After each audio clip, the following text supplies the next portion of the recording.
بيت مخري أبز حلف ورحلة كاتيت كلت تزكايدو أخيبا توسخ سبعو حجزاتنا بتجرين مبزح أبزبل نيرو يخون مبر أبلات بيت مخري زخنا هجرات أفريقيا نحساب تحبروا صحف قديما نتيجنوين كالوت بركت زبلا أبلات بيت مخري التودب حبرات هجرات كنا نتب أيرلاند استتوع أخيبا تقبلان أو قبلو حدا شمم كجلتو زي دليل دبلومات ناجانس فرانس بريس تزاري بمو إنستونيا فرنساي نروي بريطانيا يونايتد ستيتسن نتي أبتجري تفزي مستوى كان استمل أو قفعي بعلم لخمر مر بسولس أوعين كما فلم تاور حدار جميرو زكاي زلو تهدرا وفري إثيوبيا بتجري عمل كتو بيت مخرز التحبرات هاجرات وحدات أخيواز جبر خوينو يخون مبر وشت أو قد أيويلن مز أمنا أبالات بيت مخري هاجرات أفريقان معراباوين أبالاتن بزنبر أفلالاي نتو قد يستوهبت أمتات تخم كوينو تنحيو انتخونا جن سب أو خناتاتن نبقر بيت هاجرات زو حزو سدتنياتاتن نتي أبسلا من دحننتن عالم زسعب وسقات حلفنت كوسر زخل أكل كهلو خمس قباء رد خوينيو اتفلا ماي أبز حلف عمت 24 حدار كال أي أبع 14 تحساسنا لكاتيت كلتا شحن 21 استخايدو عصوات أخيباتات كلهم حبراو مقلزي أيوزون حبرات هاجرات أبرك الزبالو نملا هاجر نمبصح زخلو سممعات مسبا سلطان إثيوبيا أما دمدمتا مبصحو كقلص أكوان تتصنحه إزوم سممعات كن نبتكبار كغيرو يكالون وهابقال حبرات هاجرات ستيفان دوجاريك بسلوس كم زبالو سقاب حزي ملك عدليتات نمفلات زخل فقاد كبسا سلطان كرخبو يصبي مهلاهم قليتهم يوم باما ايتا شحات سقوصر هزبي باتو خوينات تقودي يركب كم بس حلوم زي كالنا بفلاي اب قطارات تقراي زركب هزب اللو كبلو ابتي معالتاو زهبو وغازيت او مقلتي تزاريبهم لعل 8 زخونو سرحتنياتات حجز وهاب تسب اوين ناب تقراي كخدو فقاد ستوهبهم كوينو اتفقاد جنان حد سيرت الاخويو استفلالي فتناتات انتهلوون ابتي بوتا زلو سب اوين قبر ملسي تحجزتن معواي يسرح اللو بفلاي اب كتماتات نزركب هزبي حجز مقبب مهاب زي منقستاويان تكالات كلتا شحن 21 كابزاتو جميرهم بيت مخرز أتا أخيبا خصوع كوكوسكوسو تانيحهم يوم نسرح تحاجز وهاب تعنقفات مخانت أتو كبلن بحفشا أب إثيوبيا تقاومو أبزل علو كللات سفت أمزولو غبانات كوينات كز آرز حتى تكخون تغيصهم يغني لنا سرام ሚኒስትር ወጻኢ ዩናይትድ ስቴትስ አንቶኒ ብሊንከን ንቀዳማይ ሚኒስትር ኢትዮጵያ አብይ አሕመድ ብስልኪ ምዝራቡ አፍሊጡ ብሊንከን ኣብቲ ሓፅር ናይ ትዊተር መልእኽቱ ኣብ ክልል ትግራይ ዝቐጸሉ ቀውስታት ንዩናይትድ ስቴትስ ዘተሓሳስቡ ምዃኖም ንቀዳማይ ሚኒስትር ከም ዝገለጸሉ ኣፍሊጡ እቲ ግጭታት ደው ክብል ንድሕነት ሲቪላት ንምሕላው ህፁፅ ስጉምቲ ክውሰድ ከም ዘተሓሳሰቦን ዩናይትድ ስቴትስ ንግጭታት ኣብ ምፍታሕ ንምሕጋዝ ድልውቲ ምዃና ከም ዘፍለጦን ብሊንከን ገሊጹሎም VOA ክፍሊ ቀርና ኣፍሪቃ ዘዳለወ ጸብጻብ ምንያ ኣፈወርቂ ከተቕርበያ وهاب قال منيستر وصاي يونايتد ستيتس نيد برايس على ويب سايت المنيستر ابزو صحف بلينكن مس قدامي منيستر اثيوبيا ابز كايد وميد اب كلل تግራይ ዘሎ ሰብኣዊ ኩነታትን ቀውስታት ሰብኣዊ ምስላትን ንዩናይትድ ስቴትስ ዘሻቀልዋ ምዃኖም ኣሓይሎም ገሊፆምሎም ይብል ፕራይስ ብምቕጻል ኣብ ተኽልል ብዛዕባ ዝተፈጸሙ ናይ ጭካነ ተግባራት ጥሕሰታት ሰብኣዊ ምስላትን በደላትን ዘርእዩ ተኣመንቲ ጸብጻባት ቁጽሮም እናወሰኸ ምዃኑ ብሊንከን ንቀዳማይ ሚኒስትር ከም ዘልዓለሎምን መንግስቲ ኢትዮጵያ ንስደተኛታት ወሲኽካ ናይ ሲቪላት ድሕንነት ንምሕላው ከምኡውን እቲ ህውከት ንኸይቅጽል ንምክልኻል ህፁፅን ጭቡጥን ስጉምታት ንኽወስድ ምትሕስሳቦም ኣመልኪቱሎም ኔድ ፕራይስ ኣተሓሒዞም እቲ ግጭት ቀልጢፉ ደው ንኽብል ናይ ክልል ኣምሓራ ሓይልታት ጸጥታን ወታደራት ኤርትራን ዝርከብዎም ናይ ወጻኢ ሓይልታት ካብ ክልል ትግራይ ንኽወፁ ሚኒስትር ወጻኢ ብሊንከን ኣጥቢቖም ሓቲቶም ኣለዉ ኢሎም ኣለዉ ምስ ኢትዮጵያ ተፈጺሞም ብዛዕባ ዝተባህሉ ጥሕሰታት ሰብኣዊ ምስላትን በደላትን ነፃን ተኣማንን ምርመራ ንኸመቻቹ ምስ ዓለም ለኸ ማሕበረሰብ ንኽሰርሕ ንፈጸምቲ ተግባራት ድማ በተሓታታይነት ንኽሕዝ ሚኒስትር ብሊንከን ምትሕስሳቦም ፕራይስ ኣመልኪቶም ኣለዉ ናብ ክልል ትግራይ ሰብኣዊ ረድኤት ብዘይ ገደብ ከኣቱ መንግስቲ ኢትዮጵያ ምፍቃዱ ኣፍልጦ ከም ዝህቡ ሚኒስትር ወጻኢ ኣሜሪካ አንቶኒ ብሊንከን ንቀዳማይ ሚኒስትር አብይ ኣሕመድ ምግላጾምን ዝተኣተወ ቃል ንኽኽበር ምሕታቶምን ከምኡውን ዩናይትድ ስቴትስ ንጸገም ንዝተቃልዑ ኢትዮጵያውያን ህይወት ኣድሕን ረድኤት ምልጋሳ ከም እትቐጽል ምርግጋጾምን ወሃብ ቃል ኔድ ፕራይስ ኣመልኪቶም ኣለዉ بخال وجن منجس إثيوبيا أبكل التجري زكاة زلوا حجنا مخبر وفر بزبل عرستي أبزو زرزر مجلسي نتوفر نخب الجسن فدرال منجس تعال كان خاتون زدفو تونجلنيا زبولو جل حوحات فتيموهم زبولهم تحساتات حاجة منجسي بجلسي زرقيو مبرهتات أبستفل عليه أجت أميتات موتو الزخاخير اللهم وجل حوحات نحاجة منجسي زحلو حالتات مكل خال إز سمين كونه تباهيلو زتوهادن زسكحكحن متقعت بمفتام بمسارات حاجة زهاجر كبيد ናይ ክሕደት ገበን ፈጺሙ ኢሉሎም ማንም ውልቀ ሰብ ኮነ ኣካል ኣብ ሃገራዊ ይኹን ዓለም ለኻዊ ደረጃ ካብ ናይ ሃገሩ ሕጊ ወጻኢ ክኸውን ከም ዘይኽእልን መንግስቲ ኢትዮጵያ ድማ ሕጊ ናይ ምኽባርን ነታ ሃገር ክከላኸለላን ግዴትኡ ኣብ ምፍጻም ምዃኑ እቲ መግለጺ የመልክት። መንግስቲ ኣብዚ እዋን እዚ ኣብ ክልል ትግራይ ዘካይዶ ዘለዎ ፍሪ ክልተ ገጽ ዘለዎ ምዃኑ እቲ መግለጺ ብምሕባር እቲ ሓደ ሰብኣዊ ረድኤት ምብፅሑ ብምርግጋጽ ነቲ ክልል መሊስካ ምህናጽ ምዃኑ ገሊጹሎም። ስለዚ ድማ መሰረተ ልምዓት እናተሃንጸ ምዃኑን ንዜጋታት ኣድላይ ኣገልግሎታት ንምሃብ ምምሕዳራዊ ስራሕቲ ከም ዝተመልሱ ሚኒስትሪ ወጻኢ ኢትዮጵያ ኣብቲ መግለጺኡ ሓቢሩሎም። መንግስቲ እቲ ካልኣይ ኢሉ ዝፀውዖ ምንቅስቓስ ድማ ገበን ዝፈጸሙ ሰባት ናብ ፍትሒ ናይ ምቕራቦም ስራሕ ምዝዛም ምዃኑን እዚ እውን ኣብቲ ክልል ሕጂ እናተዓመ ይኽብል እቲ መግለጺ ኣፍሊጡሎም። የቀኒልና ምንያ ናብ ውሽጢ ኢትዮጵያ ዘለዉ ዜናታት ክንሓልፍ። ፌደራሊስት ኮንግረስ ኦሮሞ መንግስቲ ንፀገማቱ እንተፈትሕሉ ኣብቲ ዝመፅእ ሻድሻ ሃገራዊ ምርጫ ኢትዮጵያ ከም ዝሳተፍ ኣፍሊጡሎም። እቲ ፓርቲ ኣብ ምርጫ ንኸይሳተፍ መንግስቲ ዕንቅፋት ይፈጥረድላ ኣሎ እዩ ዝብል። እቲ ሃገር ዝመርሕ ዘሎ ብልፅግና ፓርቲ ግን ኦፌኮ ዘቕረቦ ጥርዓን ቁኑዕ ኣይኮነን ስም ናይ ምጥፋእ ስራሕ እዩ ይብል። ኣቦ መንበር ኦፌኮ ፕሮፌሰር መራራ ጉዲና ንቪኦኤ ክገልጽ ከሎ መንግስቲ ካብ ምርጫ ደፊኡ የውፃኣና ኣሎ ይብል። ኣብ ብልፅግና ፓርቲ ሓላፊ ፓርቲታት ፖለቲካን ሲቪክ ማሕበራትን ዶክተር ኣሎሙ ሲሜ ብወገኑ ንቪኦኤ ክገልጽ ከሎ ሽግር ኣጋጢሙና ዝብልዎ ቦታታት ፈልዮም እንተነጊሮምና ነቲ ፀገም ዘይንፈትሓሉ ምክንያት የለን ዝብል ምላሽ ይብሎ ከም ፀብጻብ ፀሓይ ዳምጠው። እዚ ድምፂ ኣሜሪካ እዩ። ናይ ደቡብ ሱዳን ነፋሪት ብግስ ምስ በለት ሓምሻ ኣብኣ ዝነበሩ 10 ሰባት ሞይቶም። እታ ካብ ፒየሪ ትበሃል ዓዲ ናብ መዓርፎ ነፈርቲ ጁባ ተመርሕ ዝነበረት ሱፕሪም ተባሂላ ትፅዋዕ ነፋሪት ምክንያት መሐምሸሻ ኣይተፈልጠን። ግን ቅድሚ 3 ዓመት ከምኣ ዓይነት ነፋሪት ኣብ ደቡብ ሱዳን ተሓምሽሻ ነይራ እያ።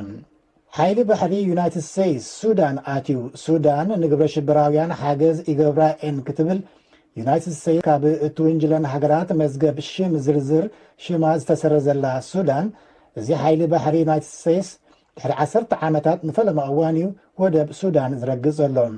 ናባ ሙሄዲን ካብ ሱዳን ካርቱም ዝለኣኸቶ ፀብጻብ ሰራፍ ሰሃየ ከተቕርበ እያ። ሰበስልጣን ሱዳን በሚሳይል ዝተመርሐ መዕነዋይ ጦር ዝሓዘት ዓባይ መርከብ ዩኤስኤስ ዊንስተርን ቸርችል ኣብ ወደብ ሱዳን ክትበፅሕ ከላ ብልዑል ሓጎስ ተቐቢሎምዋ። ላዕለዋይ ኣዛዚ ሓይሊ ባሕሪ ሱዳን ኣልናሪ ሓሰን ኣብ ጋዜጣዊ መግለፂ ከም ዝበልዎ እዚ ኣብ ወሳኒ ሰዓት ዝተገብረ በፅሓ እዩ ክብሉ ይገልፅዎም። ሓሰን ከም ዝበልዎ ሱዳን መርከብ ዩኤስኤስ ዊንስተርን ቸርችል ምቕባላ ኣዝያ ሕጉስቲ እያ። እቲ በፅሓ ድሕሪ ናይ 30 ዓመታት ዝፀንሐ ሓርፋፍ ርክብ ዝተገብረ ብምዃኑ ታሪኻዊ ይገብሮ። እዚ ድማ ዳግም ርክብ ሱዳንን ዩናይትድ ስቴትስን ምጥያሹ ዘርኢ እዩ እዮም ዝበሉ።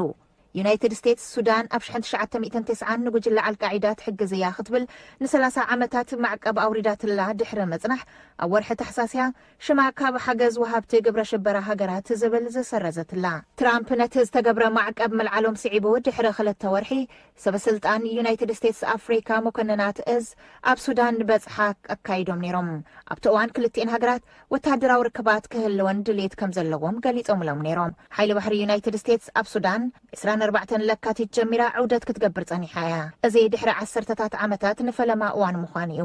ዳይሬክተር ጉዳያት ሓይሊ ባሕሪ ዩናይትድ ስቴትስ ኣድሚራል ሚካኤል ባስ ክልቲአን ሃገራት ብምትሕባር ክሃንፅኦ ንዝደልያ ሓይሊ ጦር ጽኑዕ ድሌት ከም ዘለዎም ኣረጋጊፆም እዮም። The reason I am here is because I want to learn more about your country and develop partnerships with your Navy. ሎሚ ኣነ ኣብ ዝተረኸብኩሉ ምኽንያት ብዛዕባ ሃገርኩም ብዙሕ ክፈልጥ ምስ ሓይሊ ኣየርኩም ድማ ብሓባር ንምስራሕ እዩ። ህዝቢ ሱዳን ኣብ ዝሓለፉ 2 ዓመታት መምርሒ ዴሞክራሲ ንምዕሳል ዘመዝግቦ ዘሎ ለውጢ ኣኽብሮት ኣለኒ። እቲ ቀንዲ ሎሚ ዝመጻኹሉ ግና ምስ ሓይሊ ኣየርኩም ምሕዝና ንምፍጣር እዩ። ብሓንሳብ ኮይና ክንሰርሕ ኢና እዮም ዝበሉ። ምስ ዑደት ሓይሊ ባሕሪ ዩናይትድ ስቴትስ ጎኒ ንጎኒ ሓይሊ ጦር ሩስያ እውን ማዕረ ኣብ ሱዳን በፂሓ እያ። ሩስያ ኣብ ሱዳን ኣብ ኣፍሪካ ፈላማይ ዝኾነ መደበር ሓይሊ ባሕሪ ንምስራሕ ፍቓድ ሱዳን እያ ትጽበዘላ። የቐኒየልና ሳራ ኣብ ኢራቅ ኣብ ሓደ ሓይልታት ጥምረት ዝርከብሉ መዓስከር ሮኬት ከም ዝዓለበ ሰራዊት ኣሜሪካ ኣፍሊጡ። ወሃቢ ቃል ኮሎኔል ወይን ማሮቶ ናብቲ አልዓሳድ ዝተባህለ ወታደራዊ መዓስከር 10 ሮኬታት ከም ዝተደርበየ ሓቢሩ። ብዛዕባ ኣብ ሰብ ዝወረደ ጉድኣት እንተልዩ ግን ዝተፈልጠ ነገር የለን። ቅድሚ 2 ሰሙኑን ኣብ ሰሜናዊ ኢራቅ ናብ ዝርከብ ወታደራዊ መዓስከር ዝተደርበየ ሮኬት ንሓደ ሲቪል ኮንትራክተር ቀቲሉ ንሓደ ወታደር ኣሜሪካ ኣቑሲሉ እዩ። ዩናይትድ ስቴትስ ብኢራን ዝድገፉ ዕጡቓት እያ ተሓተቲ ትገብር። ምምሕዳር ፕሬዚደንት ጆ ባይደን ንመጀመርያ ግዜ ኣብ ልዕሊ ሩስያ ቀጻዒ ስጉምቲ ይወስድ ኣሎ። እቲ እገዳ ኣብ ልዕሊ ብርክት ዝበሉ ላዕለዎት ሰበስልጣን ሩስያ ተገይሩሎ ኣብ ልዕሊ ፕሬዚደንት ቭላዲሚር ፑቲን ግን ኣይተገብረን። እቲ እገዳ ዝተገብረ ንሩስያዊ ተቃዋማይ ኣሌክስ ናቫልኒ ንምቕታል ብምፍታን ይብል ምምሕዳር ባይደን። ሚኒስትር ወጻኢ ሩስያ ሰርጌይ ላቭሮቭ ሃገሩ ናይ ዓጸፈታ ስጉምቲ ክትወስድ ከም እትኽእል ኣጠንቂቖሎም። ብርክት ዝበሉ ሞይቶም ኣብ ማይንማር ሎሚ ኣንጻር እቲ ወተሃደራዊ ጁንታ ናይ ተቃውሞ ሰልፊ ኣብ ዝተኻየደሉ እዋን ኣብቲ ኩነታት ብውሕዱ 9 ሰባት ሞይቶም ይብል ጸብጻብ ሮይተርስ። ሓይልታት ጸጥታ ዘንብዕ ትክን ናይ ጎማ ጥይትን ምጥቃሞም ዝገልጽ እኳ እንተኾነ ኣብ ልዕሊ እቶም ሰልፈኛታት ሓቀኛ ጣይቱ እውን ከም ዝተተኮሰ ይግለጽ ኣሎ። ብዘይካቶም ዝሞቱ ብርክት ዝበሉ እውን ከም ዝቆሰሉ ንምፍላጥ ተኻይዱሎ። ማይንማር ኣብ ለካቲት ሓደ ዕልዋ መንግስቲ ተፈጺምዋ መራሕታ ካብ ዝእሰሩ ንድሓር ኣብ ዕግርግር ትርከብ ዛጊት ልዕሊ 20 ሰባት ሞይቶም ኣለዉ። ዜና ተፈጺሙሎ።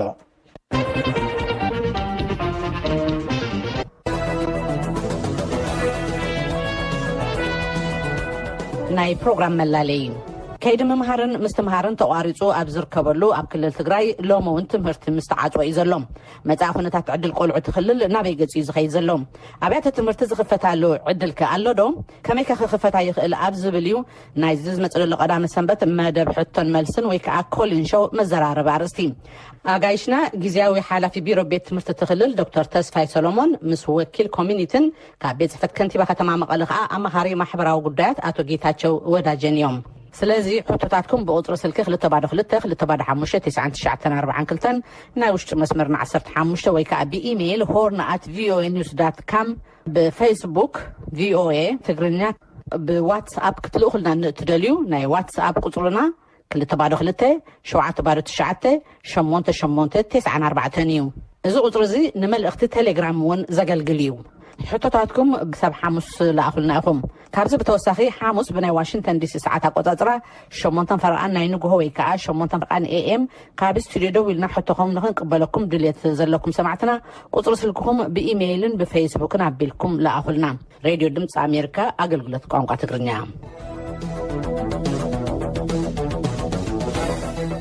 ናብ ዝቕፅል ጸብጻብና ክንሓልፍ መበል 125 በዓል ዓወት ዓድዋ ሎሚ ዓመት ኣብ ከተማ ዓድዋ ኣይተኸብረን።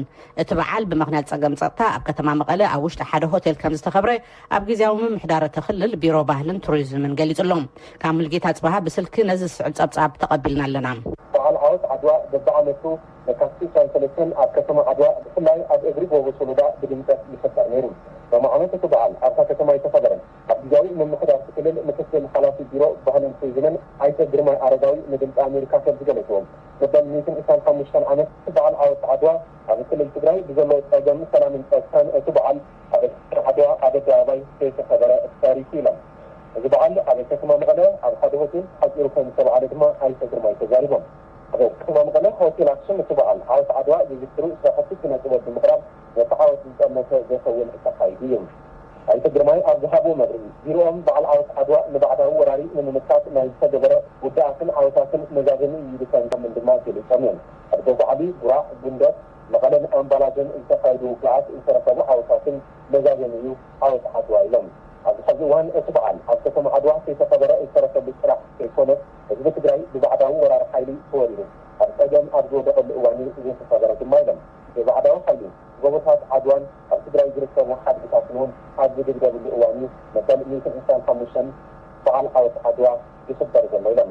ኣብ ትግራይ ዘለዉ ሓድግታት ዓንዮምን ተገሪፎምን እዮም ዝበሉ ኣይተ ግርማይ እዚ ድማ ከም ቢሮ ባህልን ቱሪዝምን ንኮንኖ ተግባር ብምባል ሚኒስተር ባህልን ቱሪዝምን ፌደራል እውን ንኮንኖ ኣፍሊጥና ኢና ክብሉ ተዛሪቦም እዮም። እዚ በዓል ነፃነትና ከይተኸበረ ዝዝከረሉ በዓል እዩ